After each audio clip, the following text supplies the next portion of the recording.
Chapter 21, The Business. As soon as I signed the contract for SAS Who Dares Wins, I knew the business would follow. It dovetailed perfectly. We started getting traction from day one. I bought domain names, got busy marketing, and Breakpoint's first course took place while the first series of the show was being broadcast. It had been a very slow process. There had been lots of doubts, and every penny I earned from the show had gone into the business. But it was finally happening. When Laura walked into my life, it was further proof that the stars had finally aligned. I met her while we were both working for the Hostile Environment Training Company, and although I wasn't actively looking for a new partner, it soon became obvious that we shared almost identical visions. At the time, Laura was seeing another guy from our team, but one night we were all having a few drinks in the pub when she asked about a tattoo on my forearm. When I told her it represented the children we'd saved in Thailand, me and her were pretty much a done deal. Her bloke went to the bar to get the drinks in, and by the time he got back, him and Laura were pretty much history. I wasn't everyone's idea of an ideal catch when we met. When some work came up in London, I had nowhere to stay, so ended up living in a tent. One of Laura's friends put me up at the bottom of their garden. To be fair, I couldn't stay in the house because it was full up with kids. And they probably thought, he's SAS. He'll love it out there. And while it wasn't where I expected to be living in my mid-40s, it was nice and peaceful and meant I was able to continue with my planning and visualization. And when Laura managed to get a council flat, it was there that Breakpoint finally came to fruition. Laura had been in the training world for a long time and loved the idea of Breakpoint. She shared my passion and vision and was everything I'd ever wanted in a girlfriend. She has such a beautiful way about her, and I struggle to pick a fault with her. She's almost flawless, like an angel that has been sent specifically for me. After we met, I gave up drinking. Laura didn't really drink much anyway, but when she realised I wanted to stop, she said she'd do it with me. That was a drastic departure from anyone else I'd ever been out with. And who knows, if I hadn't met Laura when I did, I might have met yet another boozer and it would have been mayhem all over again. Giving up the booze was such a huge thing for me, although it wasn't easy, because I'd been waging a mental battle with it for such a long time. I knew alcohol wasn't for me, but I kept on drinking it anyway. That led to self-loathing, which manifested itself as anger. I tell myself I'd quit for a month, but after a week, the battle would be on again. I just can't understand what I should have been doing instead. And it was only really during filming for Series 2 of SAS Who Dares Wins that I finally managed to get on top of it. When the 8 weeks of filming were up, I'd found so much clarity and focus. And I thought, this is amazing. Why would I want to stop feeling like this? Why would I want to corrupt the chemistry? My mum tells me that since I stopped drinking, I'm a completely different person. I'm her son again, the soppy boy who loves a hug and a kiss. Not that angry, disconnected person who was masquerading as him. Not drinking made it so much easier to visualize the business. Your brain is like a farm. It can get overgrown, and you have to keep weeding it and planting good thoughts. But as soon as you hit the bottle, it's like a hurricane howling through, tearing everything up before you've even had the chance to harvest. I've got a short amount of time to push Breakpoint globally. And if I look back in 5 years' time and thought I made mistakes because I was too busy on the piss, I'd be in a world of hurt. I blew all the money I made in Iraq on booze, houses, and failed relationships. But now was the chance to get as much traction for Breakpoint as possible, so that when SAS Who Dares Wins comes to an end, the business will have the momentum to keep going for a long, long time. From being a soldier who conformed to the drinking culture in the military, I've now gone to the other extreme. Everything is extremes with me. Nothing is middle of the road. I try not to judge people, but whereas I used to say to people, why the fuck are you not drinking? I'll now find myself thinking the complete opposite. I did get a bit holier than thou in those early stages, to the extent that I wouldn't go to the pub with my mum and her husband Simon when I visited them in Cornwall. But now I'm happy to go along and even have the odd beer. I honestly think I've got some kind of PTSD from drinking, because when I have a beer in my hand, I start getting flashbacks to all the trauma it caused me. Drinking messes with my head and makes me spiral out of control. I tried to have a drink to function recently and couldn't even force it down me. It's irritating me because I'd spent so much money on alcohol in the past, and now it was only when I was getting it for free that I realised it was pointless. If I'd been with Laura when I was in the Special Forces, I probably would have stayed in, because she would have supported everything I did. She would have gone through the hardships without moaning and making me feel bad. All the time I was away, she was the person I was wishing for, even if only subconsciously. Somebody who is spiritual and interested in the development of the mind. She's got a little boy called William to raise, but has made so many sacrifices for the sake of me and Breakpoint. Laura is creative and has loads of ideas, some of them nuts, most of them great. When I get stressed about the business, she calms me down. She often puts me first, but not all the time. That's crucial. When you're on a plane and things go wrong, you have to put on your own gas mask before you can assist anyone else. I sometimes ask myself, if I hadn't met Laura, would I have achieved what I have with Breakpoint? It's a difficult question to answer, but also irrelevant. It's been great doing it with her, which is all that matters. Laura's been there every step of the way, and I'll always be there to support her. That's how any relationship should be. On the first Breakpoint course, Foxy and I wanted people to experience exactly what took place on the show. I bought a load of gear from the program makers, Bergens, fatigues, boots, the lot, including a load of shit I didn't end up using. Sold 15 to 20 tickets, but had no real clue what we were doing.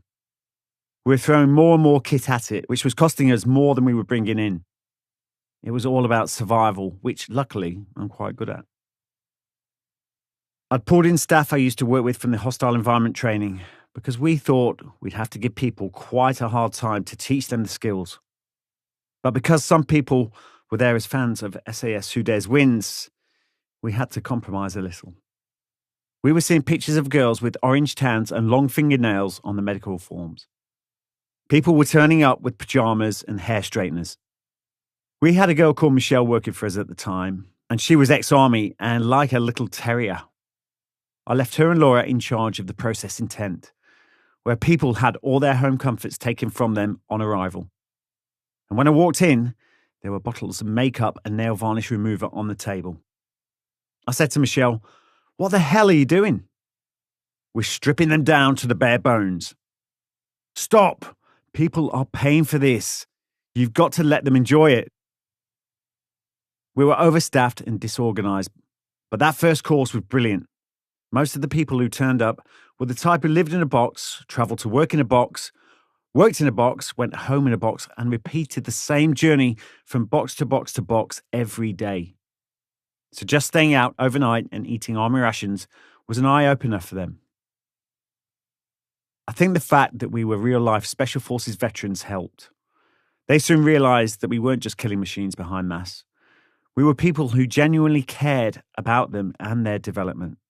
Not only that, we believed that the stuff we learned in the Special Forces and life also applied to them. There was one guy on that course who clearly demonstrated the difference the company was going to make.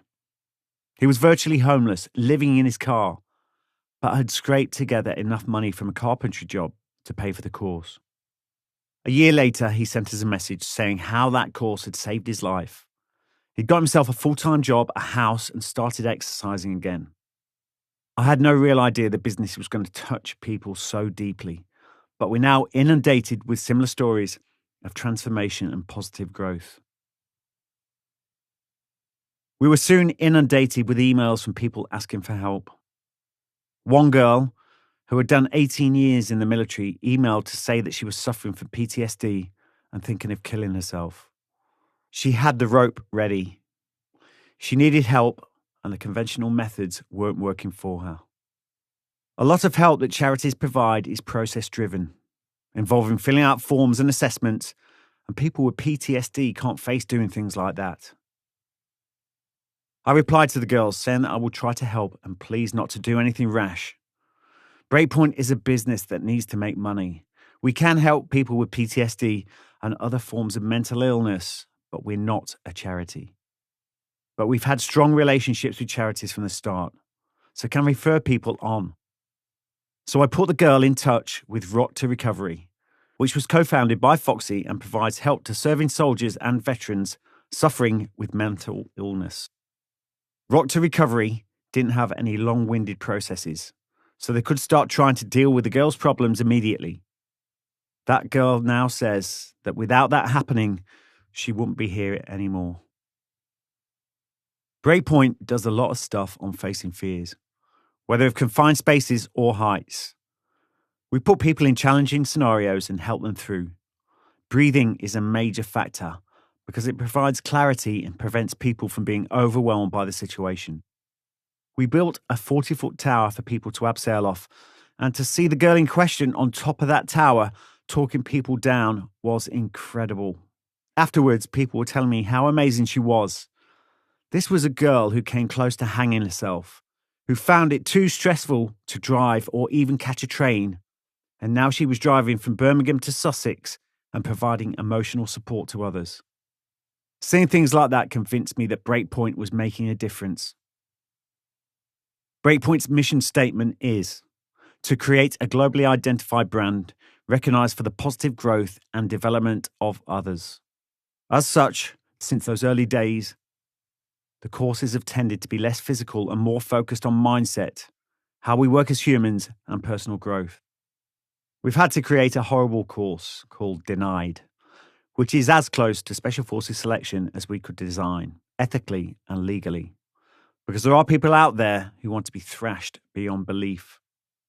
But that's not really what corporate groups are after. Some request to be tested physically, but essentially, they want to have fun while learning transferable skills from the world of Special Forces that will be of value to them in their work and everyday life.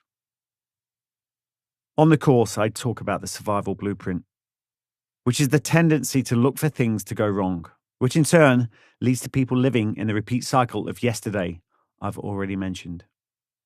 That's how humans have evolved, because so much could go wrong when we were living as hunter-gatherers. Everyone struggles with mindset. And if you don't find out how your mind works, you'll constantly think there's something wrong with you. If you do find out how your mind works, things that were previously stressful become easier to deal with. At Breakpoint, we work with companies from the corporate world. And whatever the industry, the people are a company's roots. That's why we concentrate on the individual, how they can improve themselves and therefore the company they work for. Never mind piling loads of training on your employees, you have to start at the bottom, which means developing them as people. If a company neglects its workforce, it will wither and die. So many workers in the corporate world don't even know what their company's mission statement is. I couldn't get my head around that. How can you not know why you're getting out of bed every morning and going to work? So, at the team leadership level, we put a lot of work into creating mission statements. If the company already has an overarching mission statement that is vague or meaningless, individual departments and branches should create new ones. Tangible goals that can be broken down into milestones. If you don't have that in place, your office will be like a grown-up creche. Our clients that have adopted this witnessed amazing growth. Mission success cycles are a military thing, and there are hundreds of them. One of the basics is SMEAC. Situation, mission, execution, administration, logistics, command, signals. But all mission success cycles boil down to plan, brief, deliver, debrief. In the military and business environments, processes deliver results, not emotions. But processes don't happen in a lot of offices. While I was working for the oil and gas company in Australia, I didn't have one team meeting in 2 years. Employees hadn't been set any objectives. If you don't have objectives, you don't have a purpose. And employees without a purpose are just working the payroll. Money should be a byproduct. But if it becomes the focus, your company will underachieve. I just couldn't understand a billion-dollar company not investing in its workforce. It was a massive organization, but the whole team ethic had got lost somewhere along the way. Employees had no idea what good or bad work looked like because there were no debriefs. The leadership debriefs we have on SAS Who Dares Wins mirror what takes place in Special Forces selection. They're called prayer meetings. Apparently because during the Aden emergency in the 1960s, the only time SAS could get together for a debrief was while the locals were praying, including the bad guys. Prayer meetings are about reflecting on the day's work and pooling opinions. During selection, that information isn't fed back to the soldiers. They'll just be shown a red card if they're not performing. But in a corporate environment, that information should be discussed with employees so that improvements can be made. You could have the best people in the world working for you, but if they're not motivated, goal-driven, and focused, they won't do the job to the best of their ability and produce results. But people have come on our courses, come back and told us their company's culture has changed because of Breakpoint. For that reason, they'll tell us it's the best training they've ever done. A Special Forces team will consist of many different characters. There will be someone who's particularly driven, someone who's particularly analytical, someone who's particularly creative, or someone who's particularly empathetic. So before they come on a course, we have the corporate employees do something called PRISM, which is an online assessment tool created by neuroscientist Colin Wallace, a former member of Army intelligence and psychological warfare expert. PRISM defines which kind of character you are, because unless you understand what kind of character you are, you'll struggle to develop. I did my first PRISM test and received my results. I thought they'd mixed me up with someone else. They said I was really creative, with a good deal of empathy, which didn't ring true to me. I thought I was more of a driven type. But because the test is based on neuroscience and also asks questions in so many different ways, it prevents you from delivering your own perception of yourself. You're unable to trick it. There's no escaping the truth. It's a bit scary suddenly discovering who you really are and that you spent years trying to be a person you weren't. What's even scarier is that I actually knew who I was. Consider my love of music and clothes as a kid and my artistic streak, but had buried those inclinations. The fact that so many people never find out who they really are explains why they spend their lives doing the wrong things. And spending your life doing things that don't suit your true personality can lead to serious frustration, anger issues, and mental illness. The PRISM test results help us build project teams for corporates. You can't have a team that consists exclusively of people with the same characteristics. You need some of everything. And you don't make someone who's creative do hours and hours of analytical reports. A good manager will pick the right people for the right jobs, which requires a good understanding of each member of staff's strengths and weaknesses. Sometimes you won't have a choice, so you have to also be able to adapt. An ideal Special Forces team will consist of individuals with particular roles: a medic, a demolitions expert, this, that, and the other, but who can do everything extremely competently. One of the beauties of the Special Forces is that we're a group of leaders within a team, all sharing the same goal. The traditional view of leadership and hierarchy doesn't exist in the Special Forces. Everyone is encouraged to speak up, say what they think might be wrong or could be improved. Effective businesses will have a similar ethos, but it's a hard thing to change in the corporate world. And to be fair, that hierarchical system also exists in the conventional army for good reason. It's very easy to say, let's flatten everything out and get rid of hierarchies. But you have to have a strong team to be able to implement that policy. If you can't be sure that your recruits are dependable, you have to crack the whip. If you give a fuckwit responsibility and flexibility, before you know it, they'll be running around doing a load of shit that's not constructive. You might also have to crack the whip if you're managing manual workers, because the environment they're working in is so demotivating, and most of them won't feel anything for the company's mission. You could, however, flatten out the hierarchy in a sports team. When there are only a few members, and individual responsibility and flexibility are keys to success. It amazes me that we haven't had more sports teams approach our company, because they could learn a lot from the way Special Forces do things. You often hear it said that great sports teams have an almost telepathic understanding, whether it be the All Blacks in rugby or Manchester City in football. Each player knows exactly where he is meant to be on the field at any given time, and also that his teammates will be where he expects them to be. That unthinking understanding, that sense of absolute trust, only comes from a very high degree of training.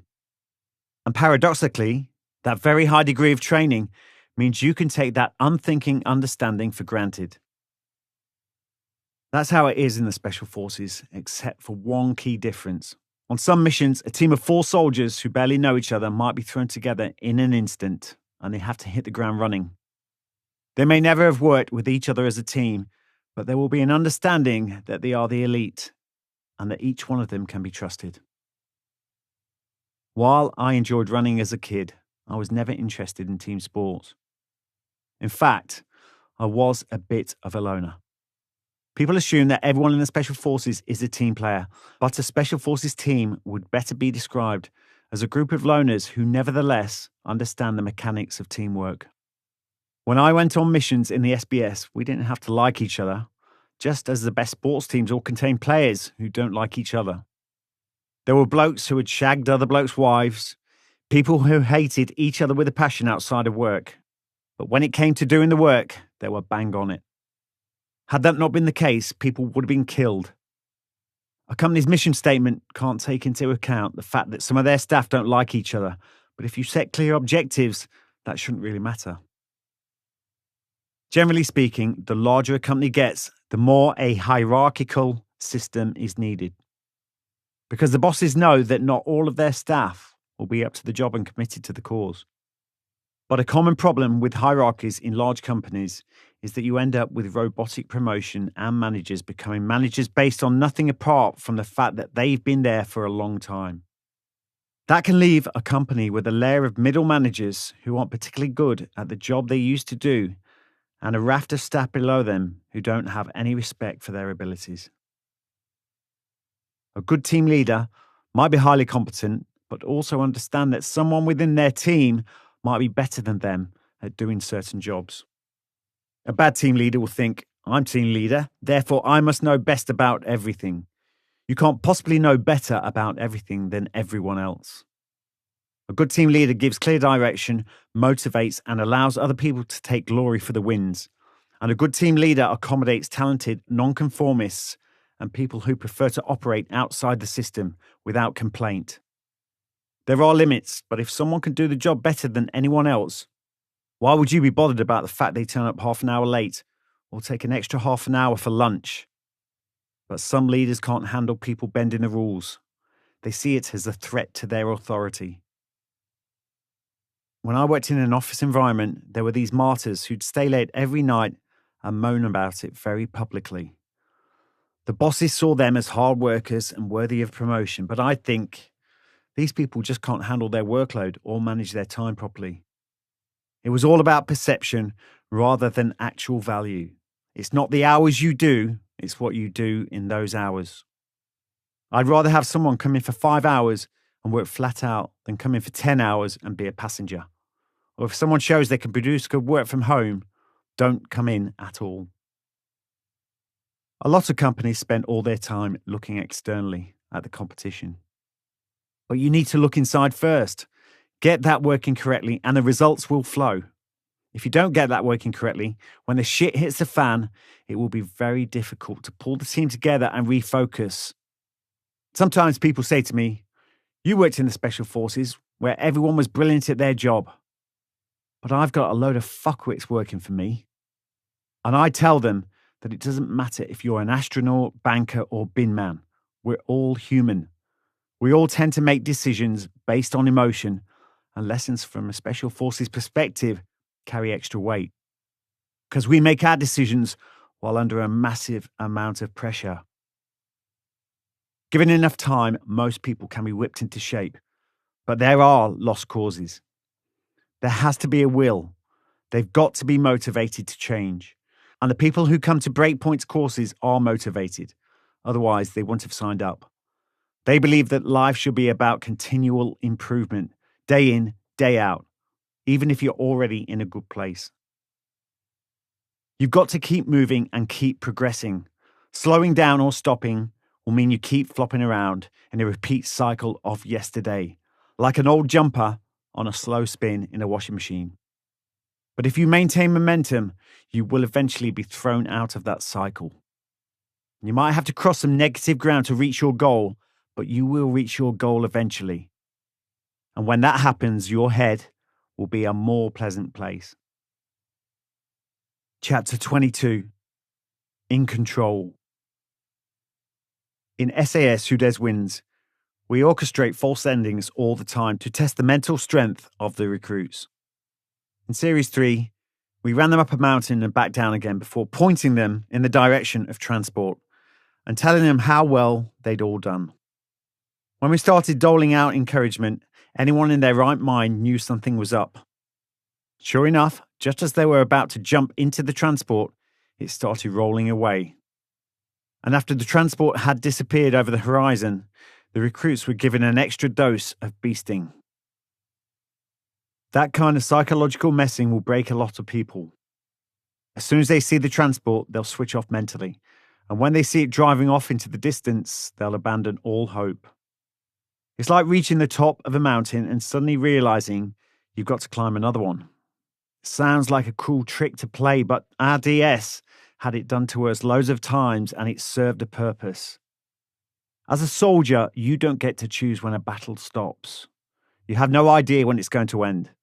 Unlike a marathon or a rugby match. You might have already emptied yourself. You might be in absolute pieces. But if you get downhearted and lose momentum, that's dangerous. The worst thing you can do in a war zone is stand still. The Special Forces are looking for people who stand up when things go wrong, not stand down. They're looking for people who increase their speed when they see the target, not lose enthusiasm. They're looking for people who don't just reach the target but push through it, while understanding that the end won't come when they want it to, and the cycle might continue. This translates to everyday life. When you're standing at the top of whatever your metaphorical mountain might be, that's when you're at your most vulnerable. You've reached your goal, you're mentally drained, and your defenses are down, which is why so many people who achieve great success in life are quickly toppled from the peak. My life has been full of false endings. Achieving my goals was always anticlimactic, and it was never long before I was having to set a new one. From the age of 14, all I wanted to be was a soldier, but when I became a Royal Marine, it didn't make me happy. I thought joining the Special Forces would give me the purpose that I craved, but that didn't happen either. And I certainly didn't find meaning doing security in a madhouse that was Iraq. I don't believe in regrets. It's a well-worn cliche, but it's the journey, however uncomfortable, that provides the growth. That's where the worthwhile stuff happens. Traumatic childhoods, failed relationships, disillusionment with work, all of that tough stuff provides lessons to learn from. That doesn't necessarily mean life gets easier, but it should get better. I should reiterate that I'm lucky to have always had an extremely positive disposition. It was that disposition that enabled me to plough through everything that went awry in my childhood. Join the Royal Marines and SBS. Quickly recover from failed relationships and overcome any traumatic experiences while I was working in Iraq. It was the military that developed my ability to detach myself from bad situations. That ability to switch off and distance yourself, although it has its downsides, makes you more resilient in the face of adversity. In the Special Forces, you've got to be able to recover from knocks quickly. Shit happens. Life is tough. As bleak as it sounds, it's entirely possible that more things will go wrong in your life than go right. But if you dwell on the negatives, you'll end up in a state of mental paralysis. I'm sometimes asked whether I would like to have seen more action during my time in the military. After all, and as I've already made clear, that's what I signed up for. But when you've been shot at for real, you don't really want to be shot at again. I guess it's like asking an old punch-drunk boxer if he wishes he'd had more wars in the ring. Some would say yes, just as some soldiers tend to glorify the battles they were in. But soldiers who served in great battles often end up with severe physical and mental issues. And I don't believe in short-term wins that don't establish long-term benefits. For someone who initially yearned to experience war, now I see how terrible it all is. Like it or not, we have to have a military, because there will always be people out there who want to do us harm. But war certainly doesn't do its participants much good. I have old friends who have returned to civilian life saddled with problems. Some are missing limbs, but many of the injuries they carry are hidden. In contrast, I came through it relatively unscathed. I've been strong enough to give up the booze, which causes so many problems among veterans, and set up 5 companies under the Breakpoint brand. And I've finally discovered what makes me happy. In fact, it wasn't until I returned to the UK and got Breakpoint up and running that I felt fulfilled and content for the first time in my life. I had a taste of it in Thailand when I was attempting to save children from the sex trade, but even then, I was away from the people I loved.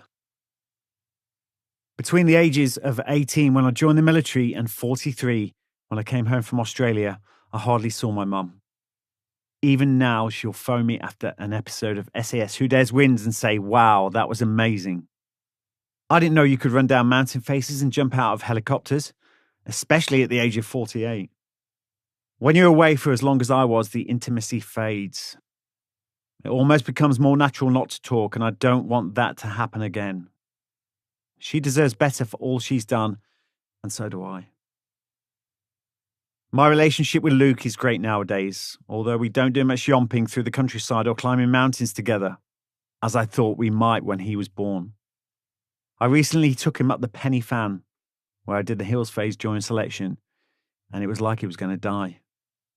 The Wi-Fi connection isn't great up there, and a father depriving his son of Wi-Fi is tantamount to child abuse. To be fair, a lot of teenagers are like that. And I can hardly claim to be surprised that he hasn't inherited my love of the outdoors, because we've spent so much time apart, but we're getting closer. It hasn't been a conventional father and son relationship by any means, just as my relationship with my father wasn't conventional. But after I left Luke, I saw my dad in a different light. He wasn't happy, so he decided to do something about it. That made no sense to me as a kid, but suddenly it did. His lack of financial support after he left was difficult to forgive, and I'll never be as close to him as I am to my mum. But he's still my dad. When you're a kid, you resent being made to do things you don't like, but your parents better understand the world they're preparing you for. You're not a kid forever, and I sometimes wonder if I'd have done the things I did if I'd been brought up soft. I certainly wouldn't have known how to saw the stock off a shotgun. And all those long walks with the dogs certainly gave me a love of the outdoors. As much as I resented Dad, I'm not sure I would have made it in the military if it wasn't for what he gave me. A psychiatrist would no doubt tell me that I was always trying to impress him, but never felt I lived up to his expectations. It caused me anguish, but it also put some grit into me. Like it or not, you are your father's son. I thank Dad for bringing me up with manners and teaching me the benefit of a hard day's work. I love him, and I'll always be there for him. Now that I've found my niche, which is changing people's lives through Breakpoint, it's sometimes difficult to remember me as I was. That's partly because I didn't even know who I was. I bounced all over the world, was constantly trying to redefine myself. But now that I've discovered who I am and what I'm for, I'm more comfortable with my past. For years, I tried to escape from the military and anything associated with it, but it just kept dragging me back in. And I'm proud to have been part of that big machine and to now be representing it on SAS Who Dares Wins. Every time I open my mouth on that show, I think about my responsibilities as a veteran. It's important that I don't act like an idiot because people tend to stereotype. If viewers think I am an idiot, they might think everyone in the Special Forces is an idiot, which couldn't be further from the truth. I'm not interested in fame. I like being on TV because of the value I see in it, which is as promotion for my business and the charities I support, not because of anything it means to me. In 2018, I was incredibly proud to be made an official ambassador of the Royal Marines charity. The Marines opened their doors for me when I needed it, and now it's my time to repay the debt, helping veterans and their families in whichever way I can. I recently launched a charity called Strongmen with Ephraim and Dan from SAS Who Dares Wins. Strongmen helps people who have developed mental health issues through bereavement, something that is close to both Ephraim and Dan's hearts. Plans are afoot to raise money for Strongmen by climbing Mont Blanc with Mark Pert, Milo Mackin, and his brother Corbin. And I'm sure we'll have many more adventures beyond that. I'm also looking at making a TV program about troubled kids, which will endeavour to show them how lucky they actually are in relation to other kids around the world. The idea stemmed from my time in Thailand, where seeing kids who had been sold into prostitution put my own upbringing into sharp perspective. I don't mind being recognised when I'm out and about, but I'm not sure how I'd cope with people constantly pointing at me and shouting, "Look, it's that bloke from the SAS show." I hate the city. Almost everything about it winds me up. Fortunately, I live in the middle of nowhere. I need to be isolated from the trivialities of everyday life. The more isolated, the better. People frustrate me. I have no patience with small talk or petty gripes. Often, there'll be nothing significant going on in someone's life, so they'll go hunting for problems. That raises their energy levels in the short term. But people get addicted to problems and end up stuck in a negative cycle. I look around at people on the tube and they look so miserable. They remind me of zombies. They're on autopilot going through the motions. And when they get home, they'll switch on the TV or stare at their phones, poisoning their minds with a relentless cycle of bad news, soap operas, and panel shows. That's a lot of people's priorities, but I refuse to be sucked in. I don't watch the news, read newspapers, or consume anything that will have a negative effect on my brain. The above might make me sound like an old curmudgeon, but the fact that I seal myself off from any negativity means I'm not. Whereas now I might get irritated by someone's driving. Before I would have been furious. I had anger inside me like you would not believe, but now I've found peace. I've got so much passion for what I'm doing, and the feeling I get from helping people is like the hit from a drug. For the first time in my life, I'm working for myself, so I have a feeling of control. People keep telling me about exit plans for the business, building something big and selling it, but I can't imagine ever wanting to. And I don't worry about becoming disillusioned like I've become disillusioned with everything else because I've finally found my calling. Having worked out who I am, the battle is over and I can finally flow. I sometimes hear people opine that they haven't stumbled across their calling, but not many people do. You need to want to change. You need to set goals and visualize. That will smooth the path to a better future. Even when I was in my darkest places, addicted to booze and prescription drugs and thinking about ending it all, I managed to create a small window through which to clamber. When I felt that breakpoint approaching, I breathed deeply and recalibrated. I calculated that things might have to get less comfortable before things got better, but the alternative was tapping out and rolling over. There are long-term benefits in talking about the bad things that happen in your life, whatever horrors it conjures. I still get anxious when I tell the story of the chimp attack. When I close my eyes, I can see the chimp's face pressed against mine, her eyes ablaze, her teeth dripping with blood. But I also remember making that difficult decision to save my life. No one swooped down and saved me. It was my actions that changed my outcome for the better. I had to be tough to serve in the Special Forces. But as you've discovered, I'm just a mummy's boy, really. And even the toughest can be fragile. We all have our break points, but that doesn't mean we'll break. And you might even find a silver lining.